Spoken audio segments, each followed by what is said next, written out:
Dr. Candace Matthews. As y'all know, I wear several hats, but this hat that I'm wearing today, I am the state chair of the Texas Democratic Black Caucus, which is Texas Coalition of Black Democrats. We are here today because we are standing in the gap for Daryl George and his family in reference to the Crown Act. We are here because racism has raised its ugly head once again.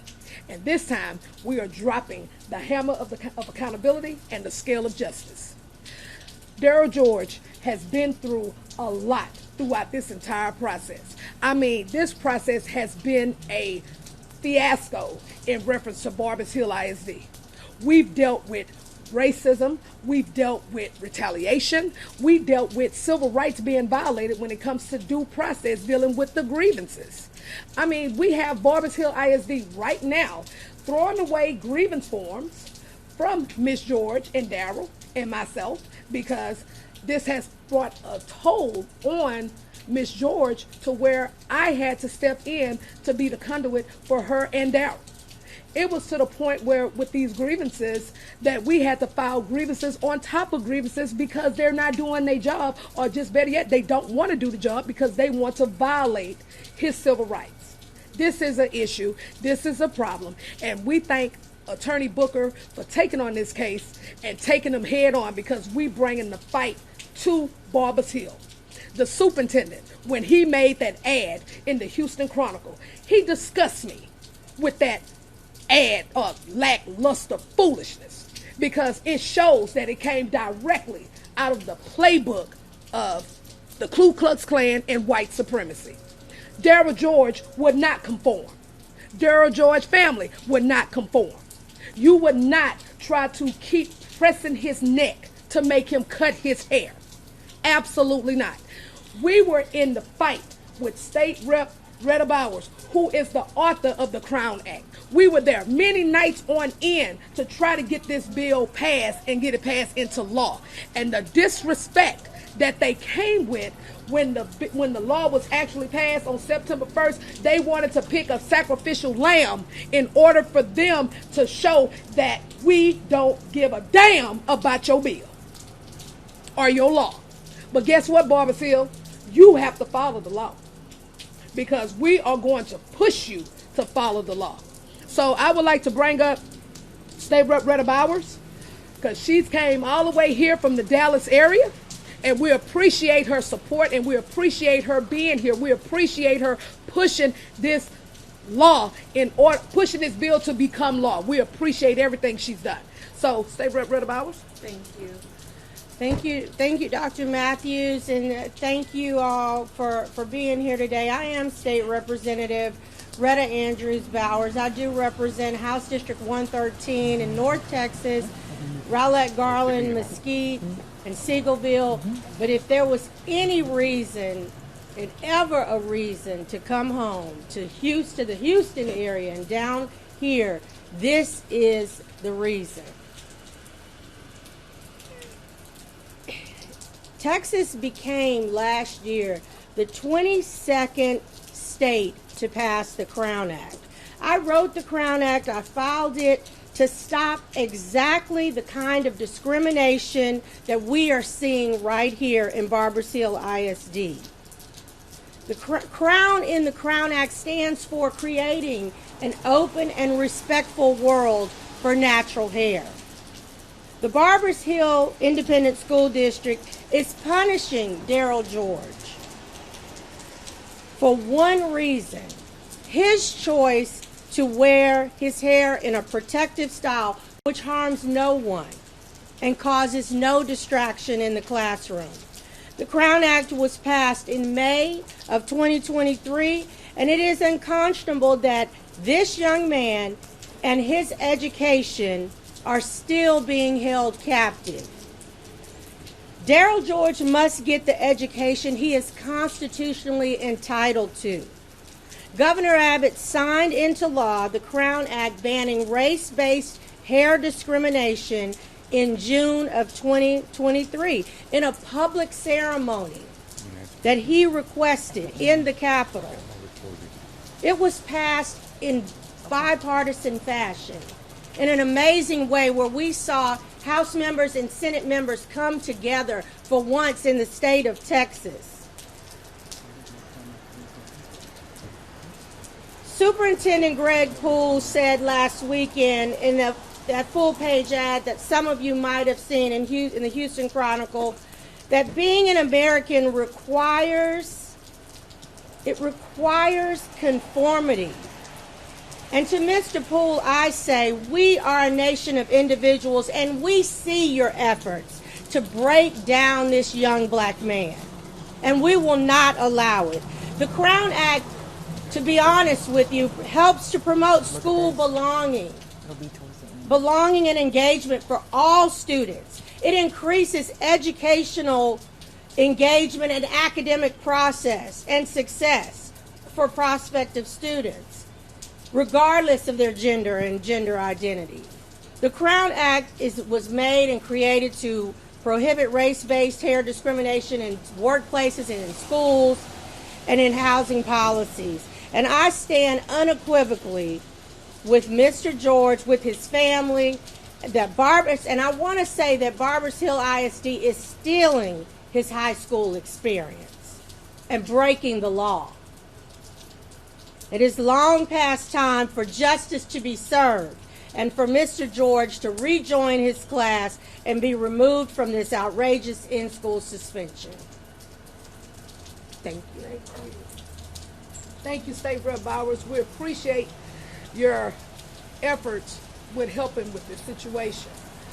And like I said, I've been on the front line with both of these good people. We were in the trenches trying to get this bill made into law, and we did it successfully. However, I find it very disheartening and just outrageous for Barbers Hill ISD to take State Rep Bowers' words and try to misconstrue it in order to push their racist agenda that is embedded in the fabric of that school district in that area. Greg Poole, you have no business being around children in their educational journey because your racism ideologies, what it does, it clouds your judgment. It clouds for you to be and to know how to, shall I say, work for the best interest of children.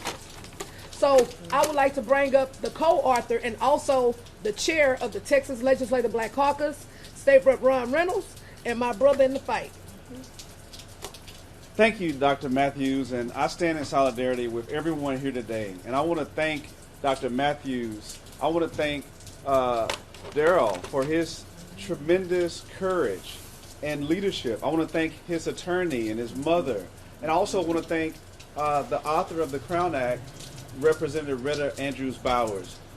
Again, I'm Representative Ron Reynolds, the chair of the Texas Legislative Black Caucus and proud joint author of this legislation. This was one of our top legislative priorities for the Texas Legislative Black Caucus. This was one of the few pieces of legislation that we said is a must-pass bill. We went to the speaker. We worked religiously, relentlessly, because, Retta, as you may recall, it was Barbers Hill, Dr. Matthews, that led us to want to file the Crown Act in the first place because of what they did to DeAndre Arnold. And it was sad. It was despicable. And we didn't get over the finish line the first session, but we were determined to make sure that we passed this bill so that students like DeAndre and others didn't continue to be discriminated against because of their hairstyle, because of them choosing to have their expression of wearing their Afrocentric hairstyle and not having to conform to European standards of what is acceptable. And we passed it, and we were so delighted because we knew that we had turned the page. We knew that we didn't need more litigation from the NAACP. We didn't have an environment where students would be subjected to discriminatory laws. And so when that bill was signed, as Retta said, we thought it was over with. Fast forward to this school year, and Darrell, he never should have had to experience that. It's total BS. I'm outraged. I'm frustrated, and I'm sick and tired of the nonsense. Barbers Hill is continuing to perpetuate discriminatory intent in subjecting their students to conforming to what? Conforming to what you think is socially acceptable? Conforming, what kind of message are you sending to African American students? That you have to straighten your hair, that you have to conform and be like you're a white student? No. Black is beautiful. You can wear locks and braids and twists and be just as normal and acceptable as any other student that chooses to wear their hair the way they want to wear it. Let's focus these kids on learning and social skills. They have to deal with bullying and peer pressure. And we have to make sure that we're not exposing them to drugs and fentanyl and all kind of other stuff. Why are we even talking about this? Why are we even doing this? This is ridiculous. So we're here to speak truth to power. We're here to fight against these racist and oppressive laws. When he said he wants to conform, it reminded me of Jim Crow stuff, right? It reminded me of, blacks to the back. Those days are over with. We're not going to allow you and your MAGA mentality to continue to try and perpetuate these racist laws against students. And so the Texas Legislative Black Caucus is proud to stand with you. We will fight with you. We will stand with you. If we have to go, Terrence, to the Supreme Court, if we have to get the U.S. Department of Justice involved, we will do whatever it takes to continue to stand with you. And we want you to know that we're proud of you. Yeah. We're proud of you. We know it's taking an emotional toll on you. We know that it's stressful. I can't imagine the mental trauma that you have to go through. And we apologize to you. This is not right. You should be enjoying the best years of your life. So thank you, Dr. Matthews. Thank you, everyone, all the people listening. The fight isn't over. We want you to continue to support Attorney Ali Booker. We want you to continue to support the George family. We want you to continue to support, because it takes a village. And I'm very thankful as I stop talking that I've received people from all over the country saying this is wrong. What are they doing over there at Barbers Hill? Even Anglo people said this is wrong. This is racist. There's no place for this in Texas nor any other high school in this state. So again, I thank you, and the Texas Legislative Black Caucus is proud to stand behind Representative Bauer's bill, and we believe that Governor Abbott, that the Texas Education Commissioner Mike Morath, and the Attorney General Ken Paxton should be enforcing. They should be enforcing this law that we passed on the books. Thank you. Thank you, Rep. Reynolds. And so I would like to also bring this awesome attorney, because I tell you, she's been having those gloves of justice swinging left and right. I mean, it was to the fact what Barbers Hill ISD and their attorneys retaliating against her, guys. Like, they're playing a lot of dirty games. But that's okay, because we ready for every dirty ploy that they have, because we're going to slang them. So, Attorney Booker, please come on up. I want to start off by saying I'm not afraid. And I want to start off by saying he's not afraid. You're not going to continue to retaliate against us, personally and professionally, thinking that we're going to back down. Who needs to conform is Barbers Hill ISD. United States Constitution, Texas State Constitution, and now they had to make an additional Crown Act, and you're breaking all three. You have the nerve to hide behind and say that you're using some sort of education foundation while you're stripping him of his. You use the Education Foundation to place an ad off in the Houston Chronicle, and I want you guys to go read the mess that he printed, and I want you to read his words exactly. No one can mess his words up, because this was his ad that he put in with his face smiling, and you know what he said? This has nothing to do with Daryl. This has everything to do with local rule. So his argument is, I'm sorry, but he's collateral damage because I'm going to do what I want to do.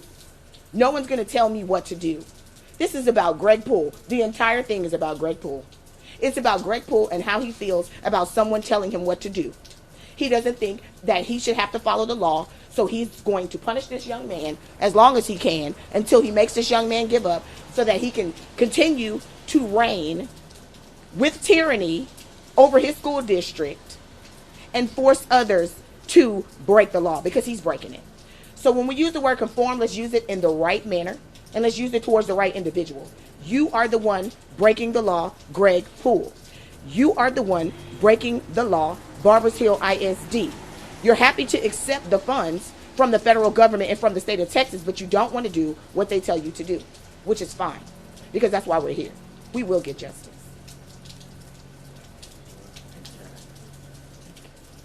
So, are there any questions from the media before we close? Yes, I have. One of the things you mentioned was retaliation. Can you elaborate on what that looks like?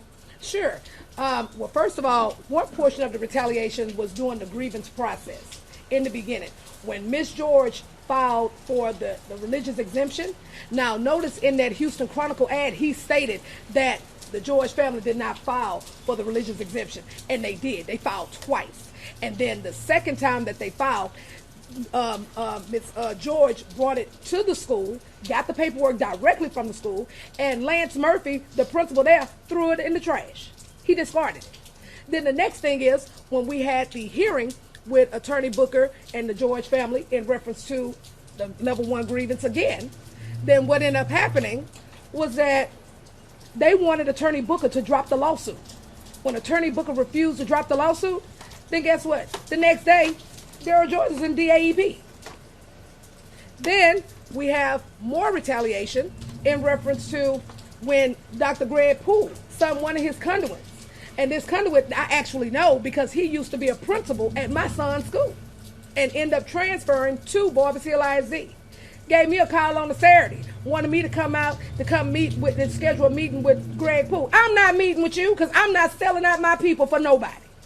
You either gonna do what's right or I'm coming for your neck.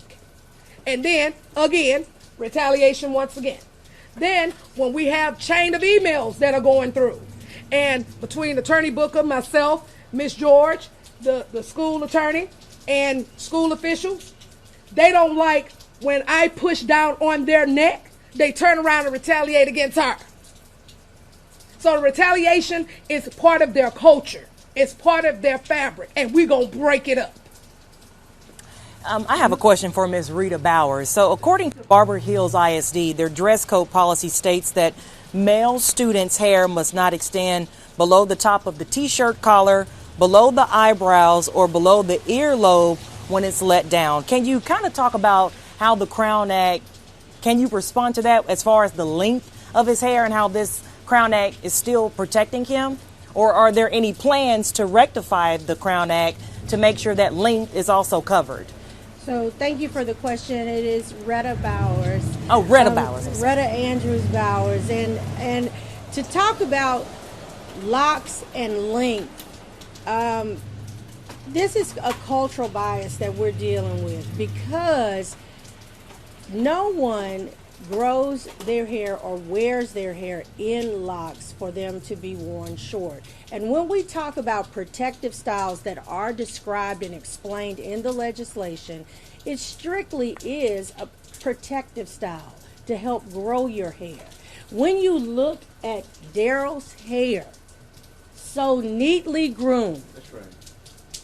well kept, presenting himself in a professional manner as he is at age, what, 17, 18. He's 18. His hair, he wears his hair in rolls. They are locked, but they are in rolls, and they are above his collar. So it should not matter. We've talked many times about if there's something more that has to be done.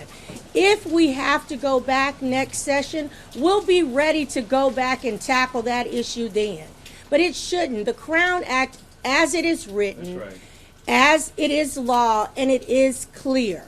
Locks, bantu knots, twists, braids, wash and goes, blowouts, however you wish to wear your hair, wigs should be accepted. And gender identity should not matter. And the reality to really bring it home with that,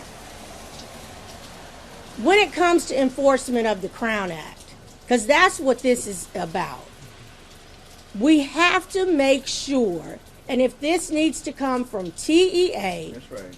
that all ISDs in the state of Texas are under full compliance and that their policies are brought up to date to match the law. And that is the real issue. You know, Texas is a big state, And we have to grow with the change. There's a lot of change over time that happens, and we must grow with it if we want Texas to be the best that it can be. I don't know if Daryl or his mom wants to say anything before we go in. I have a question. Yes. So one of the things that I've heard people say, and I think the Attorney Booker talked about it, why is it so important to see this, let this run its course and see this through the end? Some people would say, just pull him out of school, Mom. Why is it so important to keep this fight moving forward? I want to say, why should we have to put him out of school? That's right. Why should we have to cut his hair? That's right. It's why? Like, really, why? His hair is not affecting his education. They have many mothers out here that's pushing, trying to get their kids to go to school. That's right. I have a son, 18 years old, that wants to go to school, that wants to get his education, and y'all messing with him. Why? They have many people out here on drugs, doing God knows what. But then you have a child that actually wants to do right, and y'all still pick with him over hair, and then y'all tell me, oh, just cut it, just take him out of school. Why? Why? That's my question. Why? For what? This is him. This is his identity. Why take that from him? And I want to say this. Come on. One of the things that Greg Poole likes to talk about is how good his school district is and how it's one of the top performing school districts in the state. So you're telling me that because he's a black African American male, because those are the only people being affected by this rule, I'll say that. I will offer up for anybody to sit across the street from Barbers Hill any day of the week and watch the Caucasian Anglo children walk out with their hair below their ears and down their backs and on their collars. They're not in ISS. They're not being sent to DAEP. Only the black males. Why is he not allowed the same education that Anglo males are allowed to have? Their hair is long. They're doing what they want to do. Basically, what you're telling us is you're going to look like us, or we're not going to let you be here at Barbers Hill ISD, period. Because it's not about the length. They're not enforcing it. Anyone can walk out there and see yourself.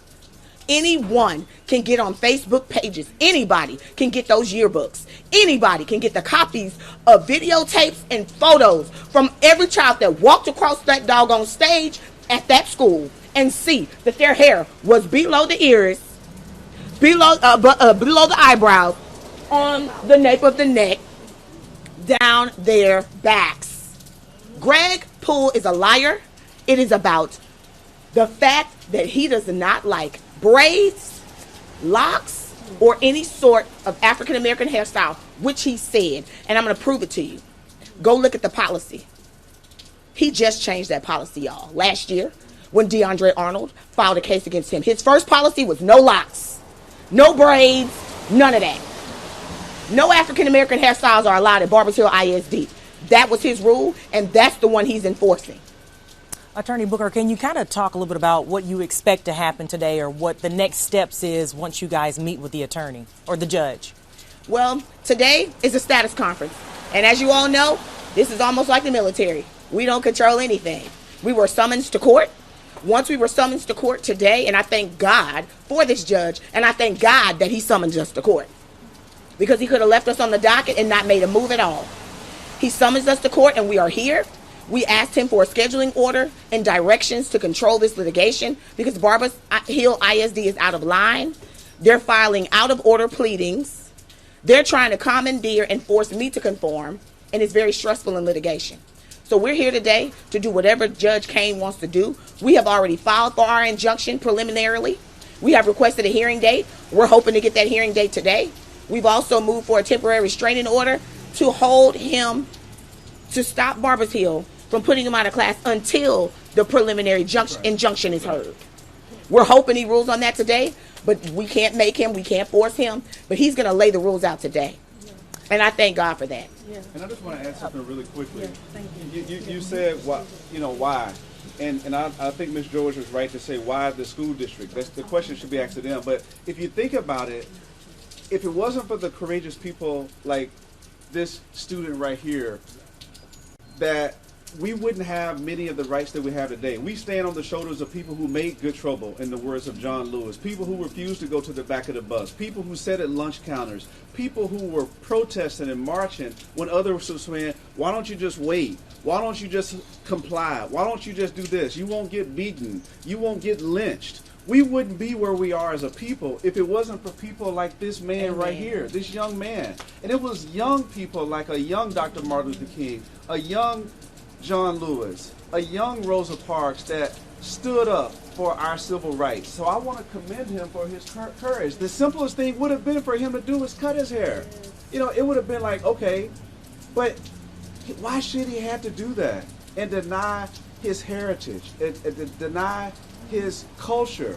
He shouldn't have to do that, and he didn't. And I think we should be applauding him for his efforts and for his courage, especially as a young man. So I just want to publicly thank him for that. It takes courage to do what he did. It takes courage to do what DeAndre Arnold did. But that is the only way that change will come. It will come because people that are willing to resist oppression, and that is what he's willing to do against this racist, and I'm going to be the word, racist superintendent with his racist policies. Thank you. Daryl, can you just kind of tell us how you're feeling right now? What's going on through your mind? What has it been like being in school suspension? Your hair is neat today, but they still say you're out of the policy. So what has this been like for you? It's been stressful.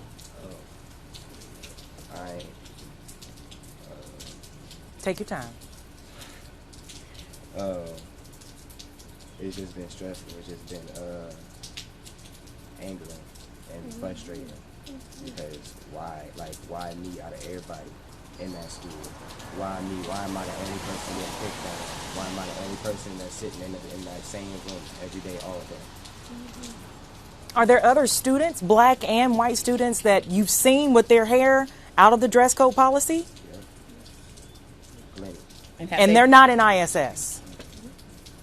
don't know. Why do you think they're doing this to you? Why you? I don't know. That's my question. My guess is as good as yours.